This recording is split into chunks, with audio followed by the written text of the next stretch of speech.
Welcome to the Bad Bosses, Great Leaders podcast, exploring what it takes to lead with purpose and make lasting change. Today, I am joined by Anthony Coppedge. Anthony continues to be recognized as a key thought leader who aligns business leaders and teams together in order to focus on radical customer centricity and operationally sustainable outcome-oriented growth. His business models, management systems, and team development coaching have been applied across sales, marketing, product support, and operations with multinational technology companies such as IBM and Fidelity Investments, and at mid-sized, fast-growth as-a-service businesses.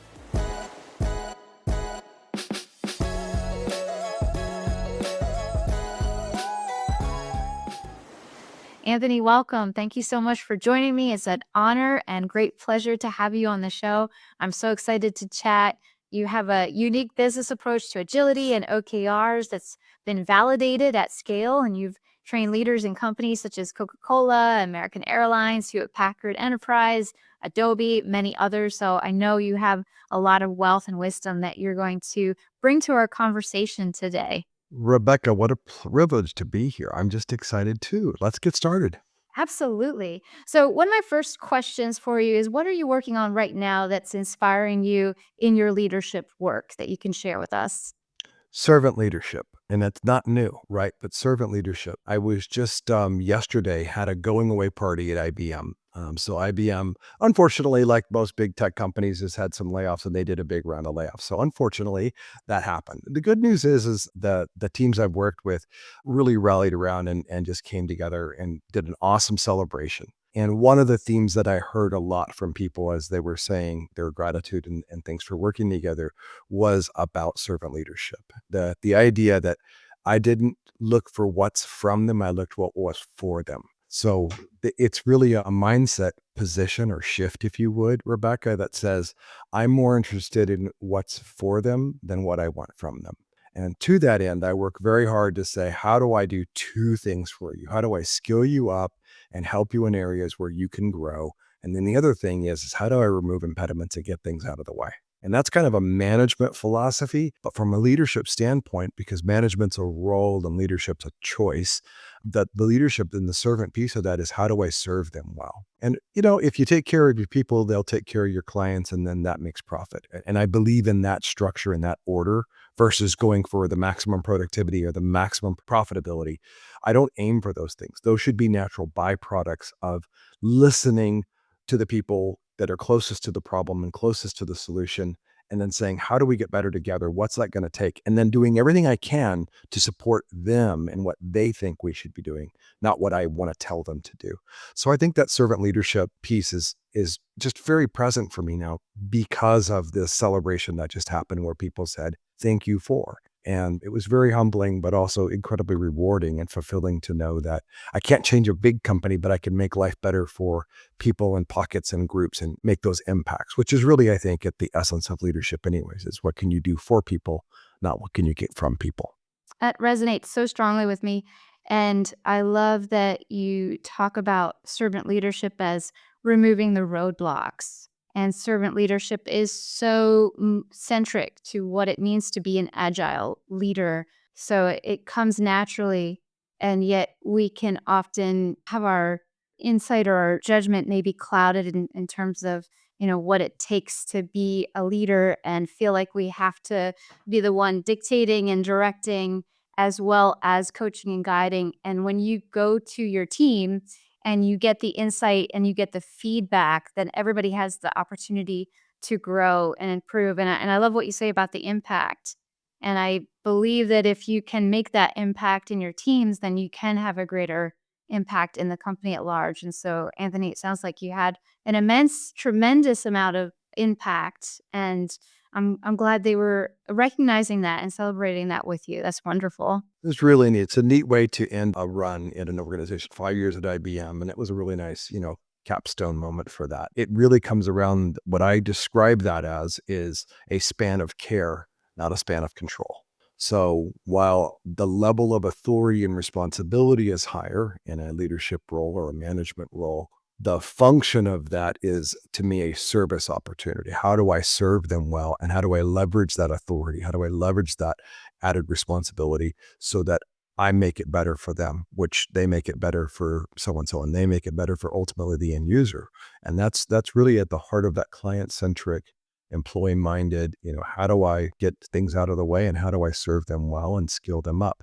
And to me, that's going to be relational equity, right? Which, by the way, trumps physical proximity. Relational proximity is much better, but much harder to get.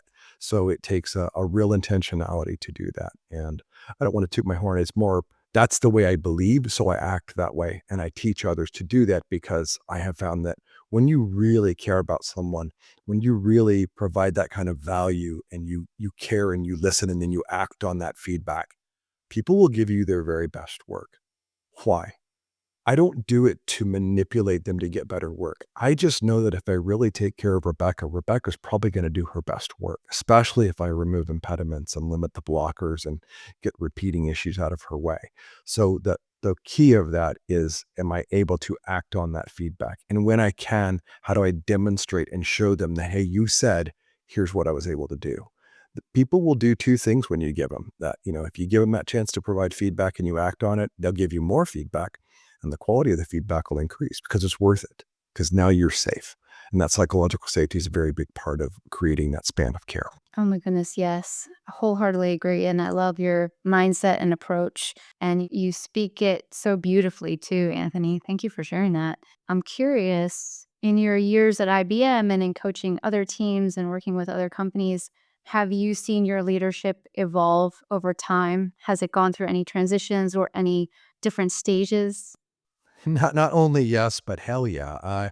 I remember I was early to Twitter.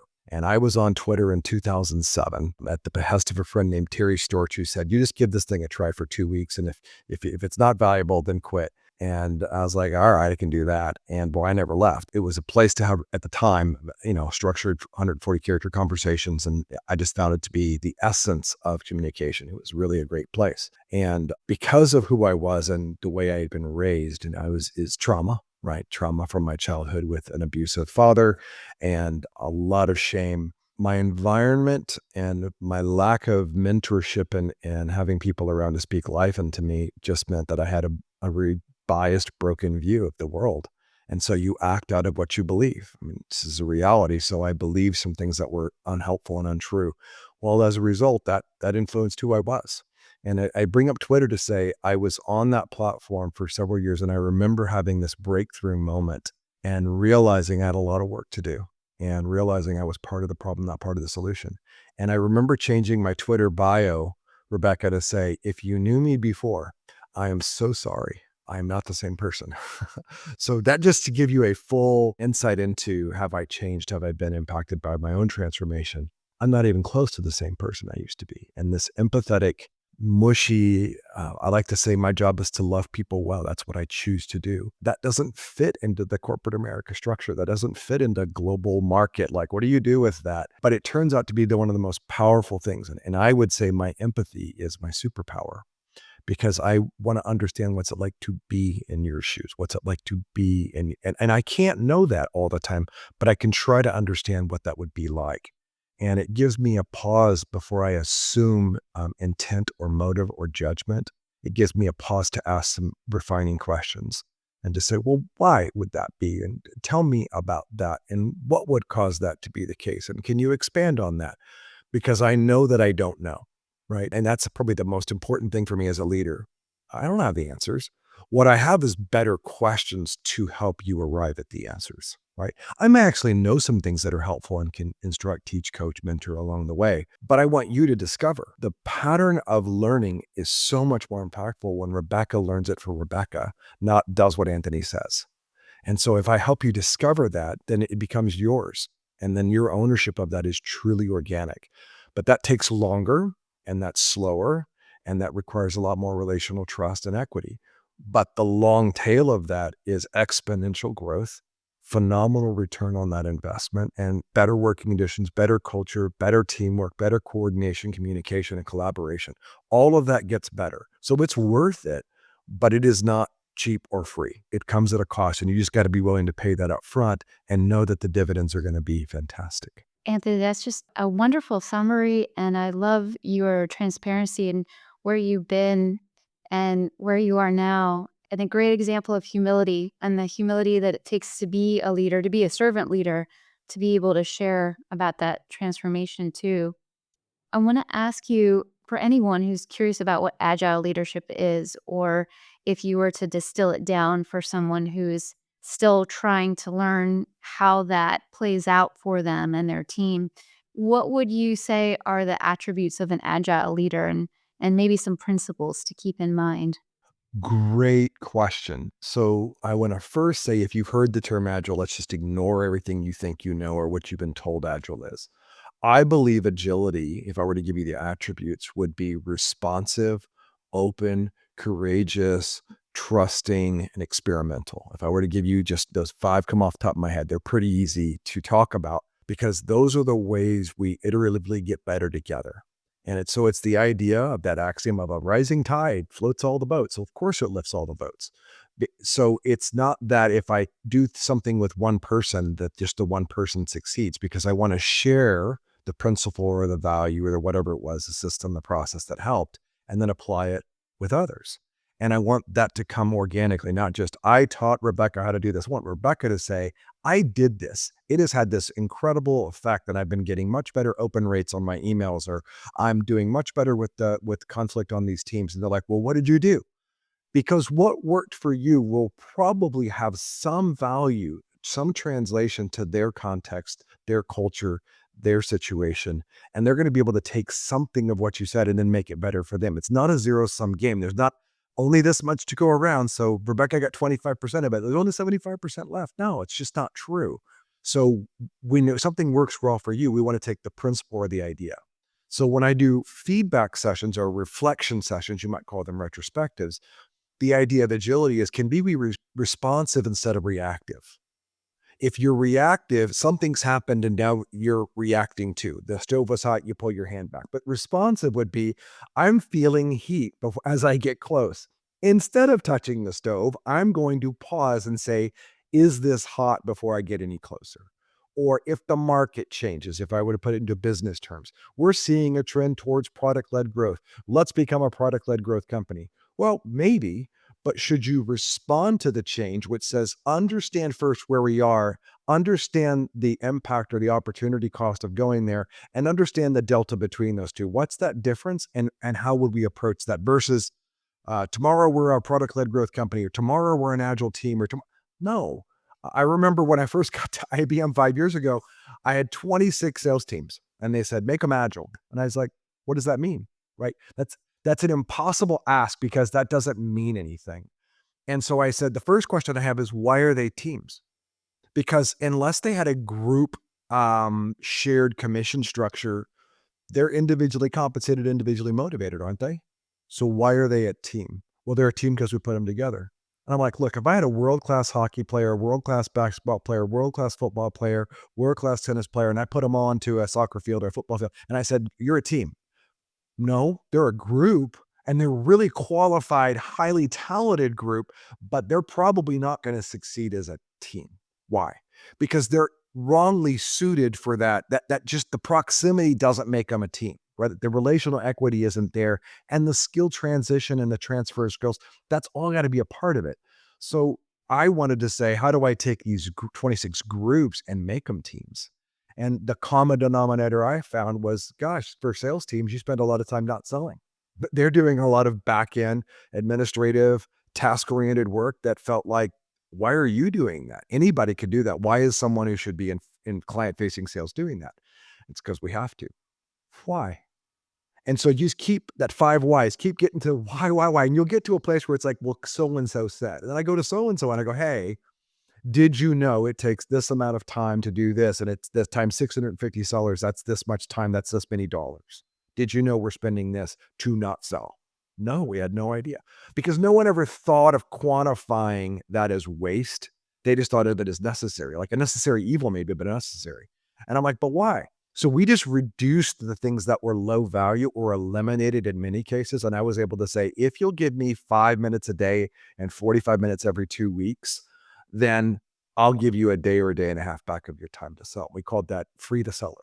right? So then with marketing, same kind of thing. They were reacting to the market and, oh, and so needs this and this happened. We need to do that. Yeah, you could be nimble and you can be responsive, but should you react? Not without data, not without insight, right? Let's slow that down, pump the brakes a little bit, and make sure that we test a hypothesis and do a small, quick series of tests to see, let's try some different things and what is and isn't working. You don't just change your plan because the plan's not working or you heard something. You have to be intentional and focused. And agility focuses on doing that in very small, bite-sized chunks.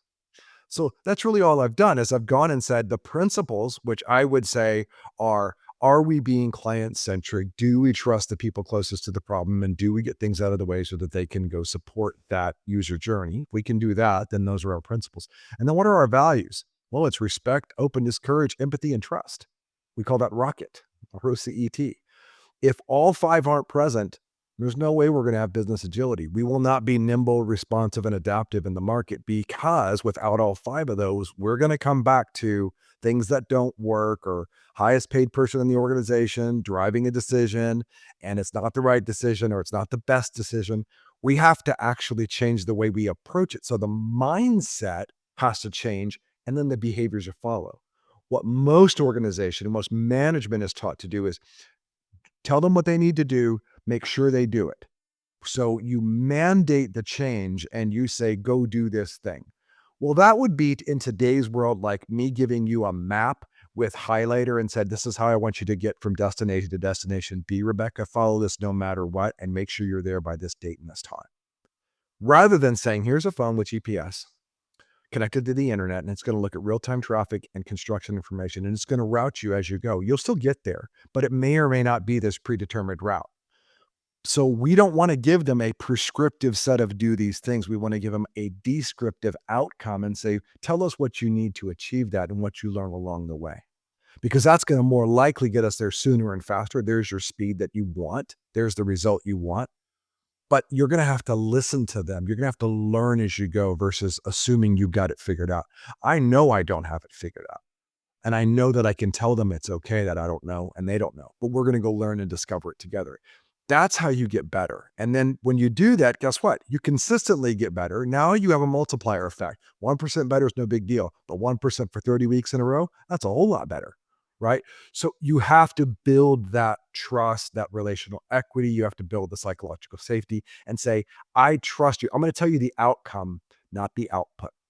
And that's a huge shift in a lot of organizations, which are very activity and output driven.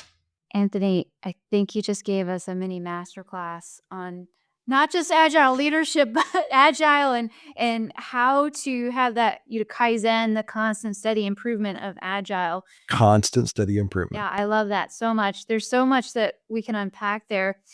Tell me a little bit about outcome and specifically OKRs because objective, key performance, key results, they're really essential to agile versus relying heavily on KPIs solely, right? You're looking at where you started from and then how you built up to where you are currently. And that difference, I love how you put it, the delta in between. So tell me a little bit about that because I think you've developed your own system for OKRs as well. I did. I created a model. I like what the mathematician, the English mathematician George Box says. He says, all models are wrong, but some are useful. And I really like that. So I know it's wrong, but it's useful, right? Because I'm not trying to prescribe, I'm trying to describe. So the outcome, to first answer that question, an outcome is what happens if we're successful.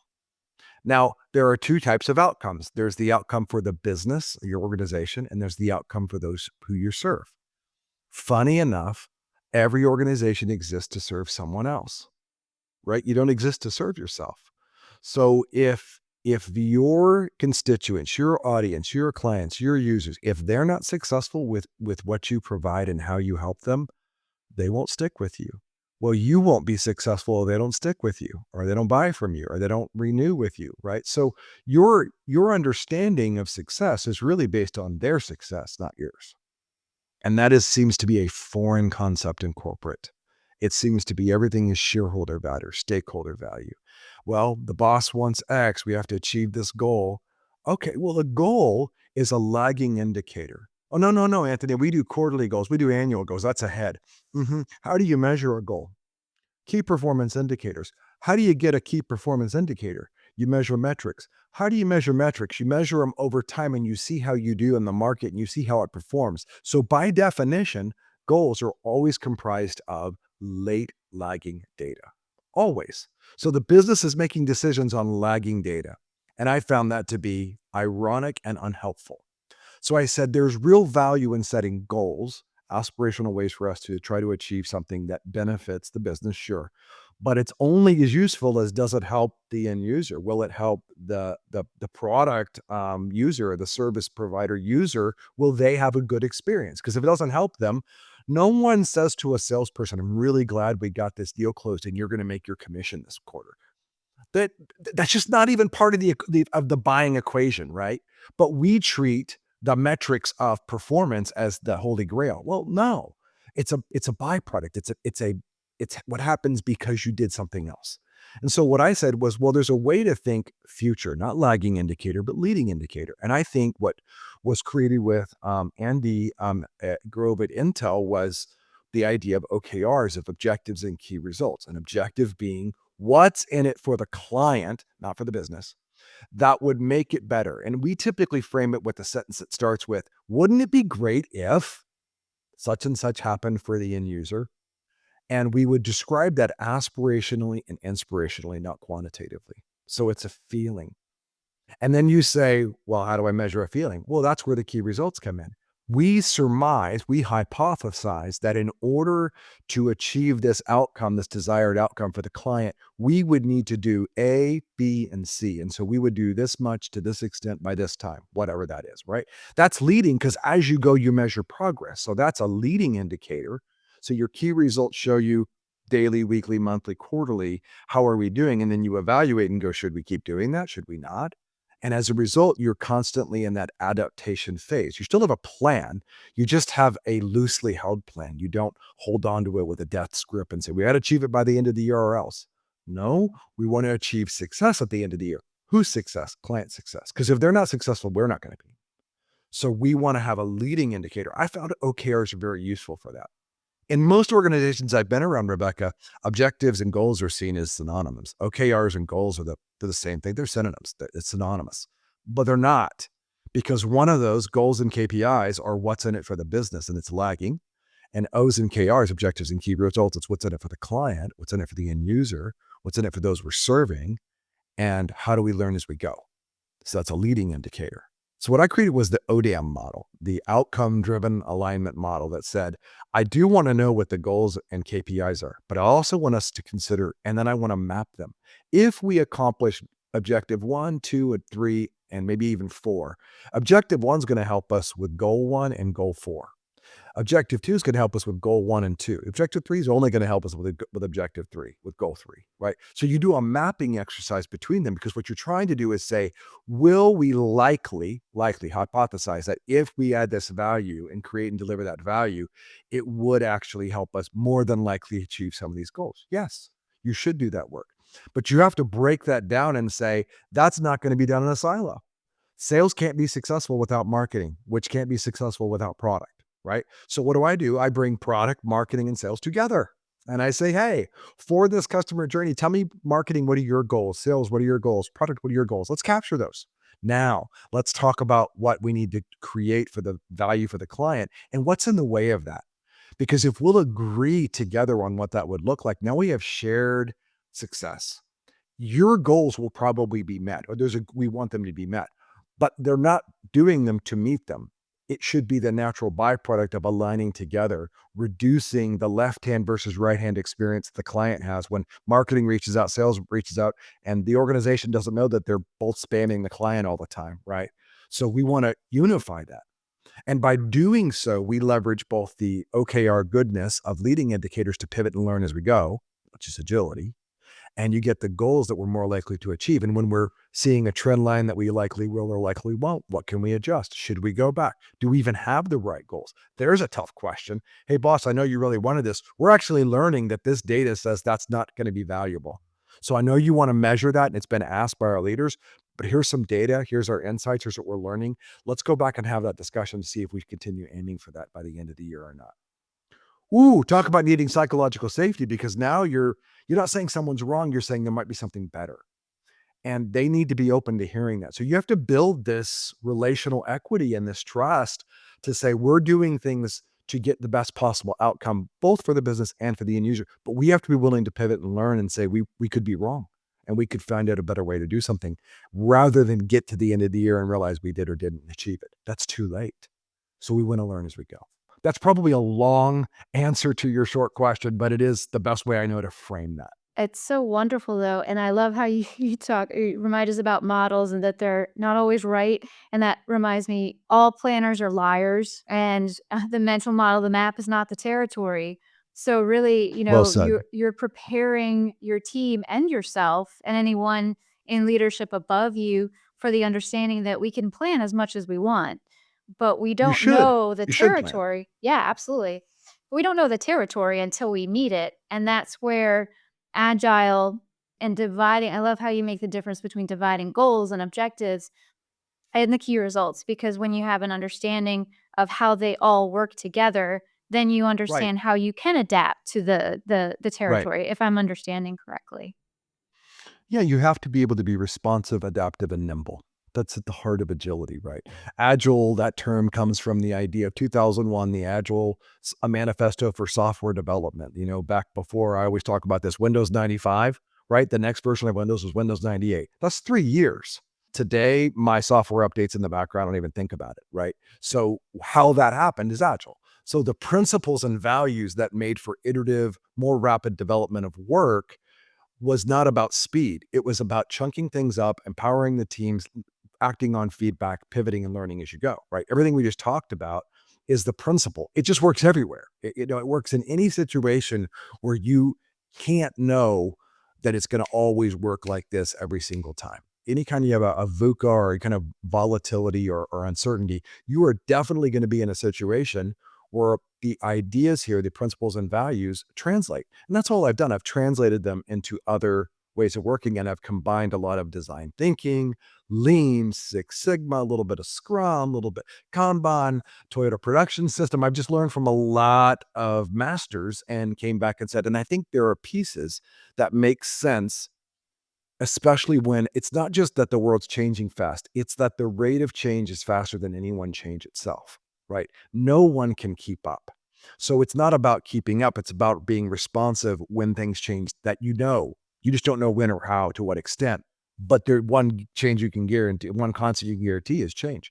So we know it's going to change, and we just anticipate that we need to be in a position to be nimble enough, responsive enough to change with it and to be able to flex and adapt. That requires a lot of fluidity of thought, not necessarily fluidity of systems and processes, because you can always retool that. Probably too dense an answer, but there's my answer nonetheless. Very practical approach and not dense at all. And if anyone listening is coming to Agile very new and trying to understand that, that was a wonderful summary of the benefit of adopting Agile principles and practices, and that you can choose what works for you with the understanding, Absolutely. yeah, that the business environment is meant to be creative. I think you were Yes. talking about your ODM model and how understanding data is that lagging the lagging indicators that data is old. We don't know what we're gonna be met with, and so having that forward-thinking, very agile mindset alongside of the ability to be flexible and adapt, I think it's natural for the business environment. To your point, corporate world does not necessarily see the value of it yet, so not dense at all. I think it's very valuable information. I hope that we will see. Well, what do you think? Do you think we'll see corporate America take on some of the principles and practices? Yeah, you've already seen it. I think one of the things is we're past the hype cycle that happened. Gartner always talks about the hype cycle, and I agree with it that it exists. There was a big push for Scrum and software development, and then there's SAFe, Scaled Agile Framework, and then there was Less and DAD, and I mean, pick it. But before that, there was XP and Prince too. And so if you just go back, all these models, all these frameworks existed. And I just came to say, look, there's goodness and there's value in it. It's like when I do my dashboarding or we do our reporting, I don't use red and green very often because it is falsely assumed that green is good and red is bad. No, green is true, red is true. They're neither good nor bad. One of my favorite examples, I show a marketing dashboard that shows that our number of leads went down by 33%, but our conversion rate went up by over 50%. Now, what that means is the red down arrow is excellent. Why? Because we got rid of chaff. We had more wheat getting through, more high quality getting through, less junk, and our conversion rates went up. So the outcome we want is better conversions, right? So in some ideal world, you get more leads and better conversions. Pretty hard to do. You're better off to get less overall leads and get better quality leads. Or think about it from a project management system. You would be better off to release one or two things of substantial value than try to do one ginormous thing that does four things of value at once. Just release a little bit of value here and do it again and do it again, because it's better to release it a bit now. I think someone from the SaaS world, I wish I could remember who, they said this to me years ago, software as a service. And they said, when you release something as an app, you need to be a little bit embarrassed because it should be something that you're like, it should be better. It's not really as good as we want, but we got it out and it's better than what we have now. And it's going to help you today. It's not perfect, but at least we released it, because something that's incrementally better adds actual significant long tail value. But we're so like, oh no, it's got to be perfect. No, it doesn't. It needs to be better. It needs to be good enough. And then you do that again and again and again, and you build enough confidence and trust that it's going to work, and people are excited about that. So you don't have to have the next huge release. You can have a bunch of micro releases. Then they may not even know you're doing the updates. It's just, hey, I don't know what's happened, but man, it's really gotten easier to use your stuff. It's great. What a compliment, right? So true for software, true for people management, true for systems, processes, tools. It just applies everywhere. Why? Because business is about the art of delivering, creating and delivering value for the benefit of someone else besides your business, no matter what you do. So how do we get better at that? And that's really what I focus on. I love that continuous delivery of value is, Value, Kaizen. yeah, Kaizen, so important. You mentioned feedback a lot, and feedback is so important and so hard to deliver sometimes, especially if folks are out of practice. And I noticed on your LinkedIn, you mentioned radical candor. I don't want to assume, but thought Kim Scott. maybe, I love Ken Scott. So tell us a little bit about delivering feedback and receiving feedback too as a leader. All feedback is good. There, I said it, right? All feedback is good. Well, Anthony, what happens when someone has something hard to say? Hard can be good. My sister-in-law is battling cancer right now. She just had a double mastectomy. We were in Kauai and she was sitting. She is cancer-free at the moment, right? They're giving her chemo because they found some floaters and they're like, let's just take care of that. But so far, things are looking good. But she said, what would happen if this is my last time in Kauai? And I said, well, let's remember this moment. And so she imprinted this view where we're staying, looking out over the ocean. And then I sat down in front of my sister and I held her face in my hands and I said, now I want to imprint this moment, and just stared at her. And I just want to be with her. That was a hard moment, not an easy thing to talk about, but a beautiful moment. Why? Because we were willing to talk about and be in the hard moment together in a really safe way that said this moment together is just as important as remembering this beautiful, sunset at Kauai. Feedback is all about how you choose to receive, not about how it's delivered. My kids growing up didn't always know how to deliver something well. And I'd be like, okay, I felt a little harsh, but I think I know what you're asking, because they lack some of the tact. And I've done that too, right? I've sometimes had to go back and apologize and go, I may have said this in a way that I did not intend. And so I need to intend better next time. Thank you for the grace on that. I'm really sorry. I didn't mean to do it that way. So feedback is about, can I receive what you're saying, even if the way you're saying it isn't easy for me to hear? Yes. Right. So that EQ, that emotional intelligence of a leader says, I believe the best in Rebecca. Rebecca's not happy with me right now, and she's coming at me pretty hard, but I think Rebecca wants the best. And Rebecca doesn't want the worst for me. She wants the best for this situation. So let me not take that as Anthony sucks. It's this situation sucks. Can we talk? And I may be the cause of why the situation sucked. I may be the root cause of that, but I need to be able to receive the what she's saying and why she's saying it, not just how she's saying it. So that feedback, being able to receive that feedback becomes a key ability to then say, what I heard you say was, and give them a chance to clarify, yes or no, that's what I meant. Or, well, no, what I really mean is, okay, great, I'd love to hear that. Or, yes, that's exactly what I mean. I can see how that would be hard for you. Okay, here's what I know, and here's what I can commit to, and here's what I can do. Because what you're trying to do is build that trust that says, I'm never going to penalize you for bringing hard stuff to me. Because if I do, you won't bring hard stuff to me and we won't have a good feedback loop. So I have to be open to receive. And then if someone's tough or they're harsh, I can coach them. I can help them deliver it in a sweeter way next time and say, hey, another way to approach this might be, I want to talk to you about something hard. I feel kind of emotional about this. So if it comes out that way, just know I'm talking about the thing, not you, Anthony. Okay, great. Even though I think it's you that caused it. Okay, great. Let's have that conversation because I believe the best in you and I want you to believe the best in me. That's really great servant leadership. So I want to example that and be that safe landing space because then they'll come more often. And whether it's easy or hard, it's still good. Mm. And then you're getting back to that empathetic approach while also creating that Right. psychological safety too. 100%. I love it. Span of care, not span of control. That's such a great mindset.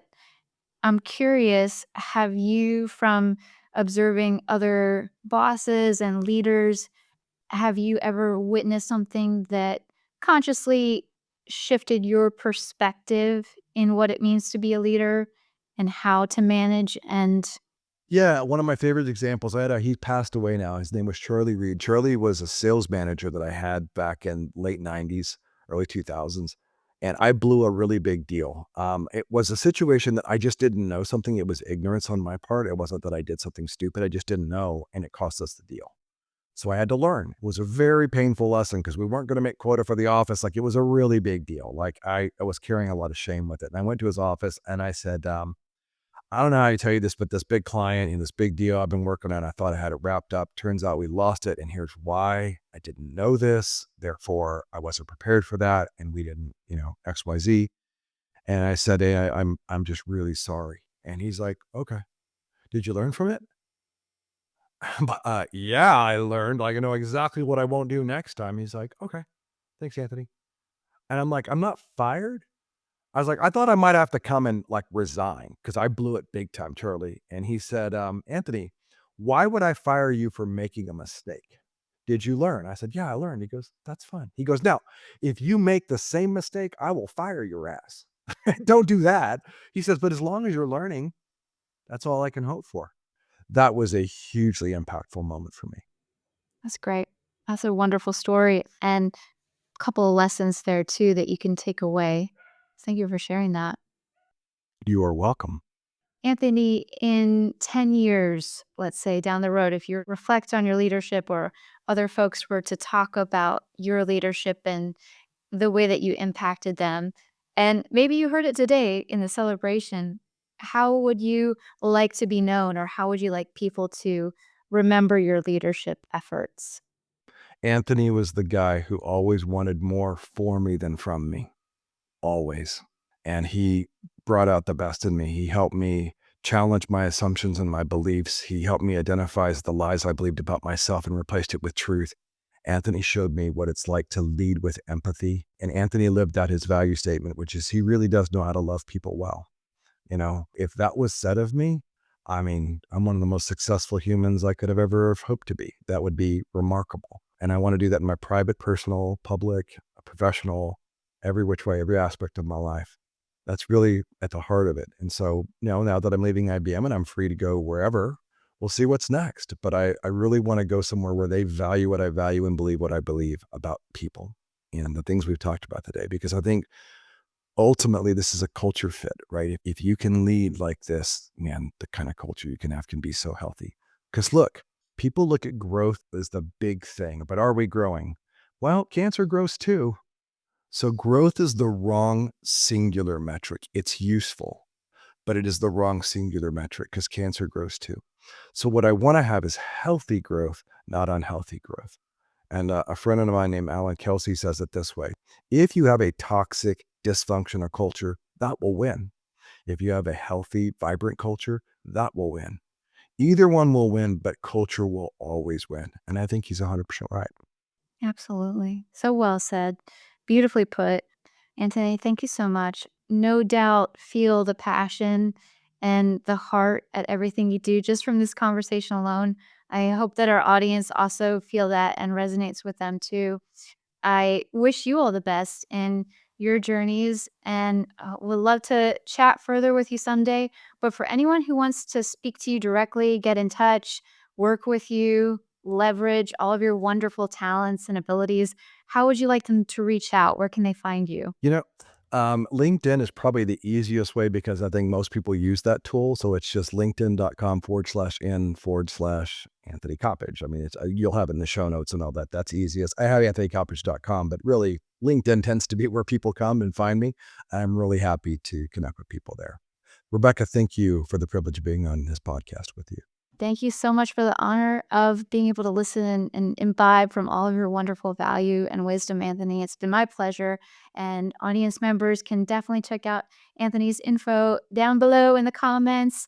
Reach out to him for more of the wisdom and practical advice on agile leadership and building and growing healthy teams.